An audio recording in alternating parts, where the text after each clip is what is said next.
সুপ্রিয় দর্শক আসসালামু আলাইকুম। Welcome to my Sumaiya's easy cooking house.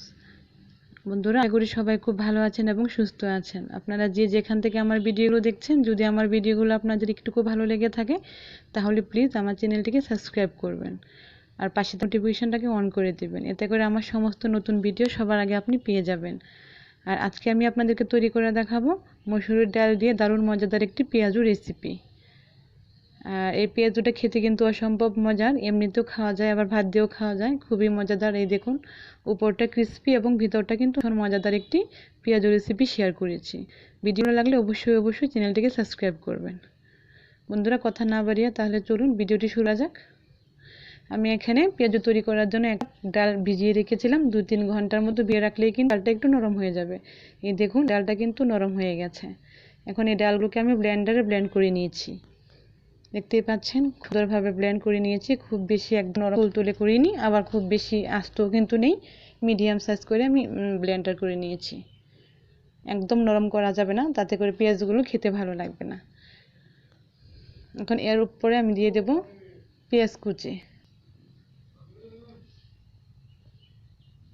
দেখতে পাচ্ছেন 7-8টার মতন পেঁয়াজ কুচি আমি দিয়ে দিচ্ছি। তারপরে দিয়ে দেব কাঁচামরিচ এবং ধনেপাতা কুচি। তারপরে দিয়ে দেব 3 টেবিল চামচ ময়দা। ময়দার পরিবর্তে আপনারা আটা অথবা চালের গুঁড়াও ব্যবহার করতে পারবেন। এখন দিয়ে দেব সামান্য একটু হলুদের, হাফ চামচের মতো মরিচ গুঁড়া, হাফ চামচের মতো গরম মশলার গুঁড়া আর স্বাদ মতো লবণ। সবগুলো উপকরণ এখন হাত দিয়ে খুব ভালোভাবে মেশ করে নেব।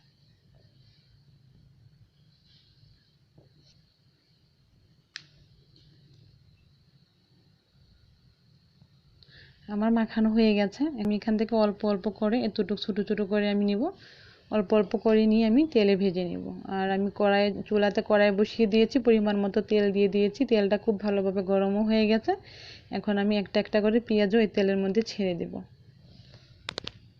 তেলটাকে অবশ্যই খুব ভালোভাবে গরম করে নিতে হবে বন্ধুরা, তাতে পরে পেঁয়াজগুলো কিন্তু খুব সুন্দর মচমচ। আর এই পেঁয়াজগুলো কিন্তু আপনারা 2 থেকে 3 দিন পর্যন্ত বয়মে রেখে খেতে পারবেন। মচমচেই কিন্তু থাকবে যদি একটা বয়মে ভরে রাখেন। খুবই মজাদার, খুবই অল্প উপকরণে মজাদার একটি রেসিপি শেয়ার করেছি বন্ধুরা। একবার হলেও বাসায় ট্রাই করবেন আর অবশ্যই কমেন্ট করে জানাবেন আমাকে আপনারা কেমন ভিডিও দেখতে চান। আমার কাছ থেকে অবশ্যই কমেন্ট করে জানাবেন বন্ধুরা। দেখতে পাচ্ছেন আমার পেঁয়াজগুলো আমি খুব বেশি করে দেব না, 7-8টা কি 10টার মতন করে ভেজে নেব উল্টে পাল্টে। আমার এই বেসটা ভাজা হয়ে গেছে, দেখতেই পাচ্ছেন সুন্দর কালার হয়ে গেছে, ভাজা হয়ে গেছে। এখন আমি এই পেঁয়াজগুলোকে নামিয়ে নেব।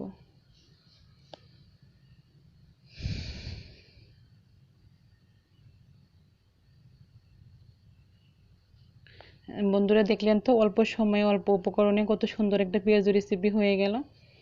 আজকের মতো এই নিতে বন্ধুরা, সবাই খুব ভালো থাকবেন, সুস্থ থাকবেন। আল্লাহ হাফেজ।